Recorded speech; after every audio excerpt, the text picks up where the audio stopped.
Let's go. Get started with their reading. So first position, we talk about the potential of them being the one. This comes up with the Wheel of Fortune, so major arcana. I feel like there's an initiation phase kind of going on between or in this connection that you have here. And it's just kind of trying to bring about like a renewal, an expansion, basically. And so it feels really, really kind of uncomfortable, because they're trying to basically clean house here, with their Wheel of Fortune. And so within this initiation phase that you have going on with this connection, a lot of stuff is kind of coming up. Wheel of Fortune also talks about you learning how to trust the universe, that the best is yet to come. Sorry, couldn't get it out. So, while, Wheel of Fortune is generally a pretty positive card, that comes up, you have the good stuff coming up and the negative stuff going down. But while that's all happening, it can be a very difficult, uncomfortable phase that's going on here, within the connection.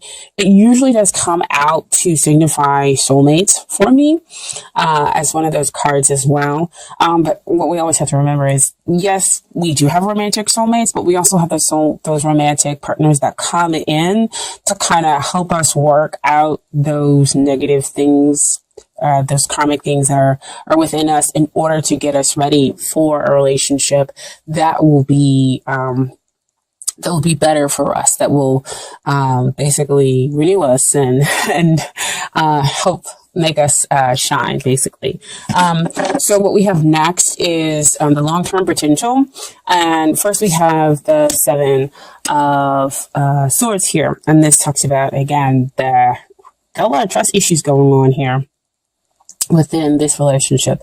So trust, they could be wanting to escape the connection, because again, Wheel of Fortune, initiation phase, it's uncomfortable. So of course you would want to escape. Of course you may not fully trust what's going on, because it is very, very difficult. And so that's kind of what the feeling is here within this connection. But we also have the Ten of Swords, which feels like, somebody, your thoughts are making you feel like somebody stabbed you in the back, because swords are always generally about thoughts. But this is, to me, again, kind of the ego needing to go down, to be just kind of put into its place. So see, back over here, cleaning house, making sure that the ego knows its place in order to get rid of those limiting thoughts and those beliefs. Because with swords, you're believing to be a victim, and that the relationship could possibly be over and end it. But this could be, of course, those thoughts that are going on within your head. So, I'm not going to sugarcoat it.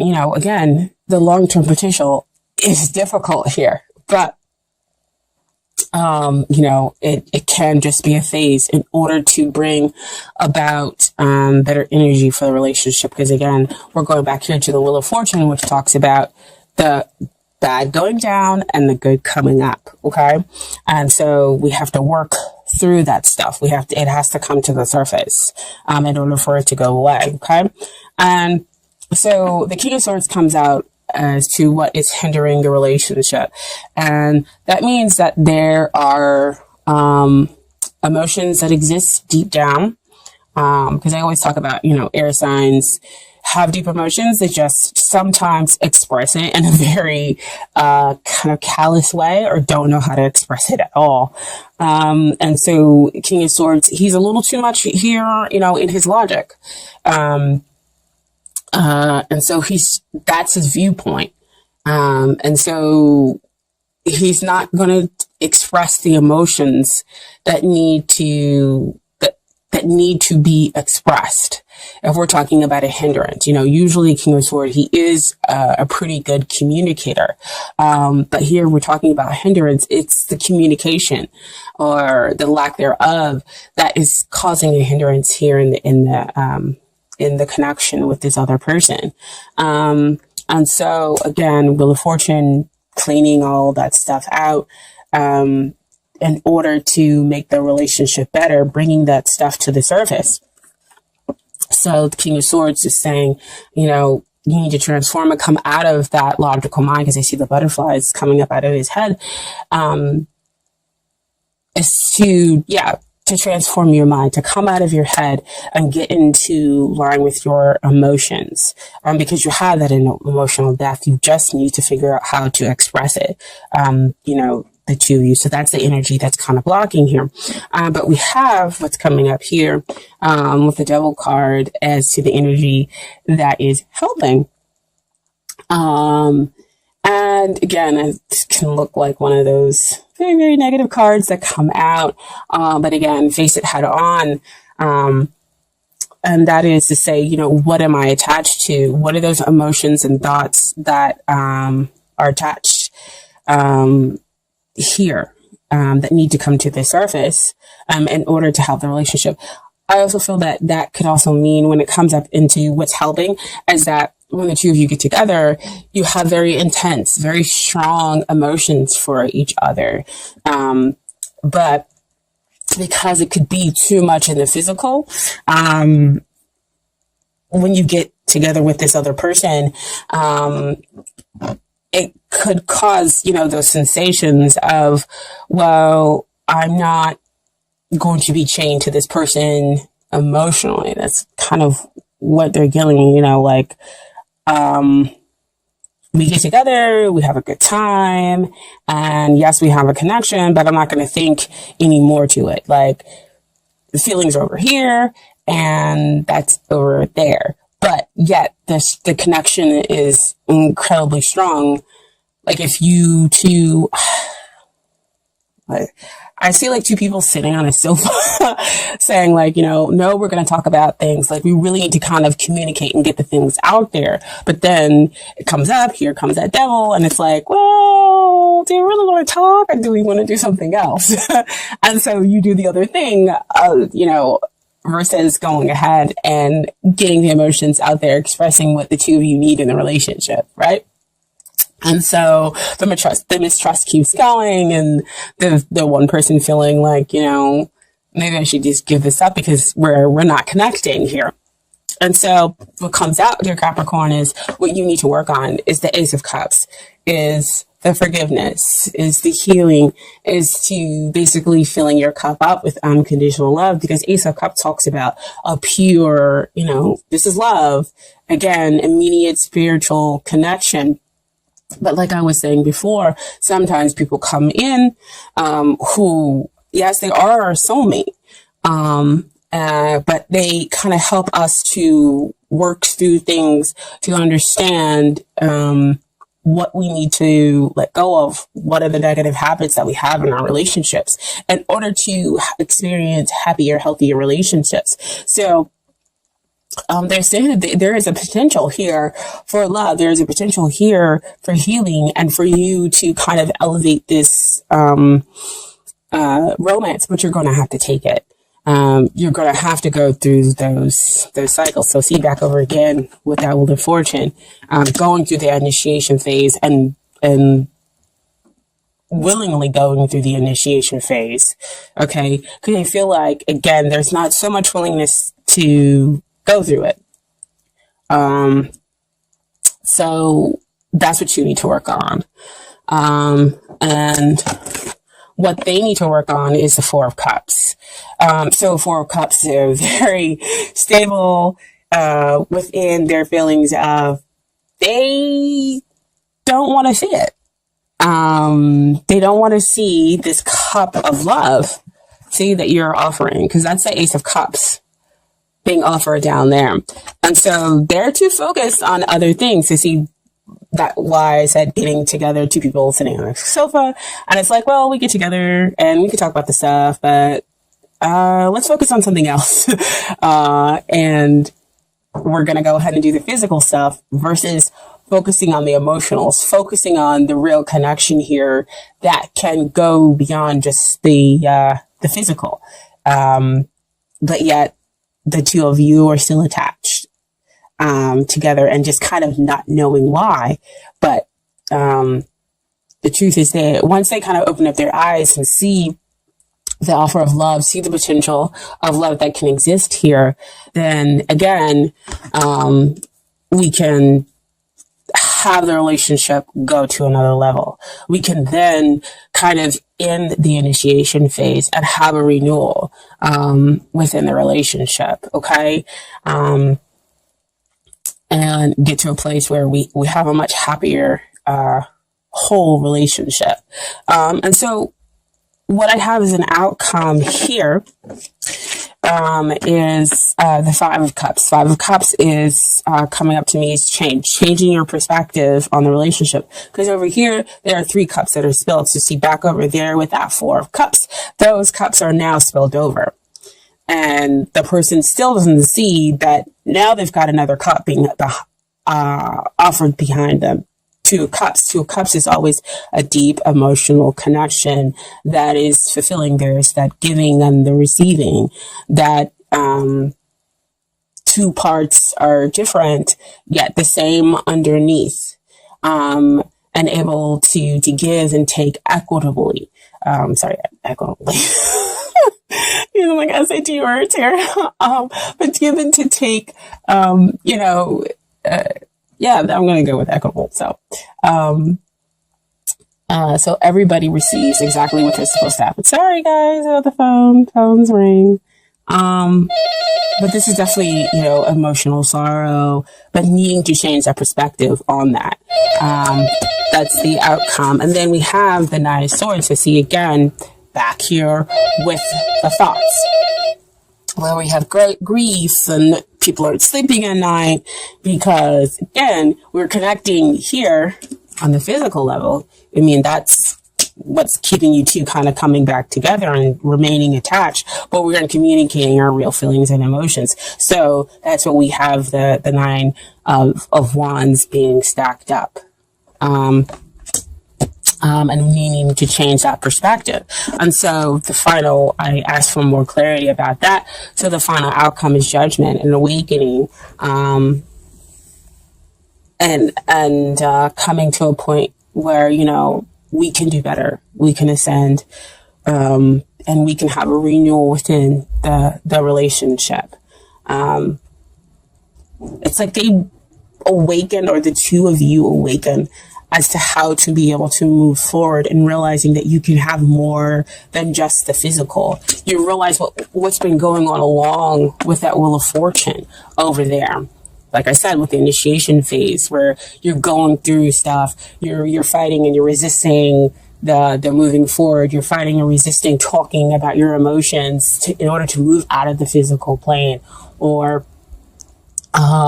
you're fighting and resisting that you have a strong spiritual connection with the other person versus something that's just going down here in the physical. That's just, they're giving me like earthly, but I mean, earthly isn't a bad thing. It's just when it's a lower vibration, that's what you want to come out of. And that's when we need to come out of the mistrust. And that's what gets transformed out. That's what gets removed out and ends over there. Okay. So I do have romance angel cards for you guys as well. And they're all very, very interesting. First we come up as free yourself. It's time to take back control of your life. So see again with the Wheel of Fortune, talking about freeing yourself from those mistrust issues, getting rid of those limiting beliefs, communicating, getting those emotions out there and freeing yourself from just having that physical, intense emotional, relationship. Okay. And then we have children. Your love life is being affected by children. So this can go, a couple of different ways, that maybe you have kids and, it's affecting the communication. Maybe you guys can't get together all the time, and that's why when you get together, it's just about the physical. But maybe they have kids, and that's the same thing that's happening. But when the card first came out, I heard childhood issues. That's what's coming up, and that's what we're dealing with, because again, that's that buildup that's been happening. And so they can't communicate with you on an emotional level because they haven't healed that childhood traumas that exist there. They have limited emotional gauges, even though there's a whole bunch of capabilities that exist. There's a strong emotional depth here to the relationship, but you've got to be able to free that, right? And then we also have the codependency. So see, as soon as the children's card came out, because they flip out all over the place with the way I shuffle.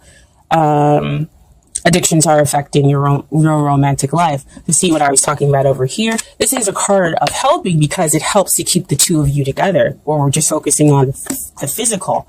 But if you're only focusing on the physical, then of course it won't ascend to be a relationship, a stable one in which two people can feel whole unless you move beyond that codependency. And codependency again starts off with childhood issues that we need to get rid of, that need to come out, that the Wheel of Fortune is helping to get rid of. Okay.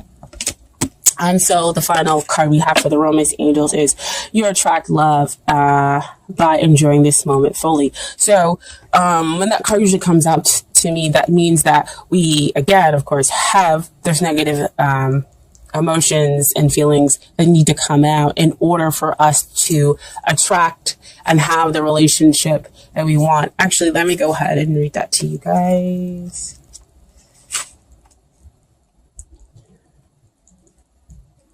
Attraction. Like a good friend, the Romance Angels can use this card to tell you the truth. The best way to have more romance in your life is through attraction rather through strenuous effort. You're most attractive when you're fully enjoying yourself in the present.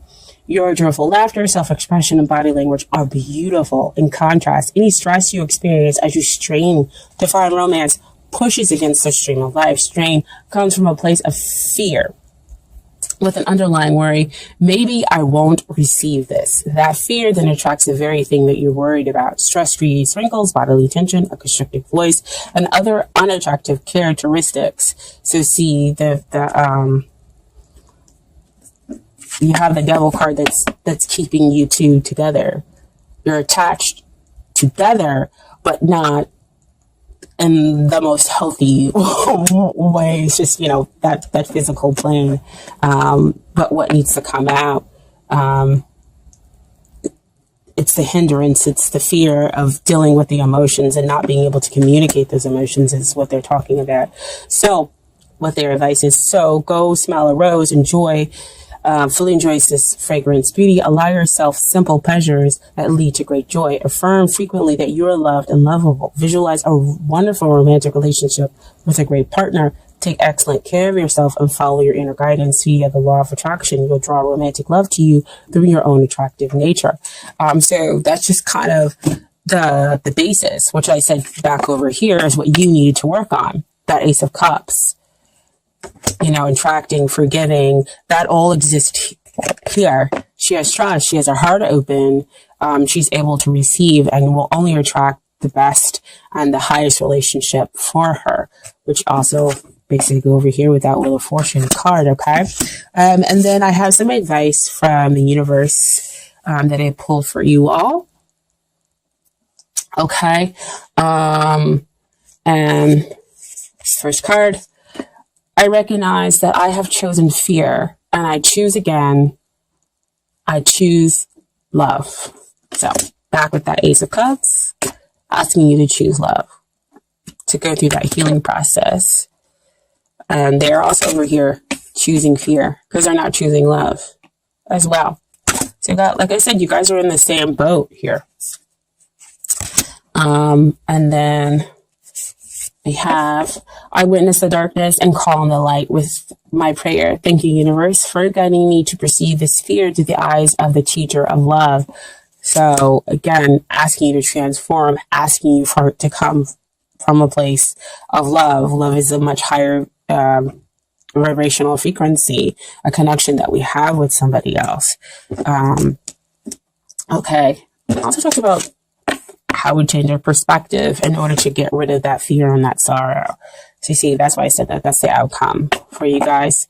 And thank you, universe, for helping me see beyond the limits of fear. Thank you for expanding my perception so that I can see what is of the highest good, which is what I've been talking about the whole entire reading, on which comes out with a judgment card, having that awakening, having that and realizing the decisions to make the relationship whole. You know, once you change your perspective, once you come out of your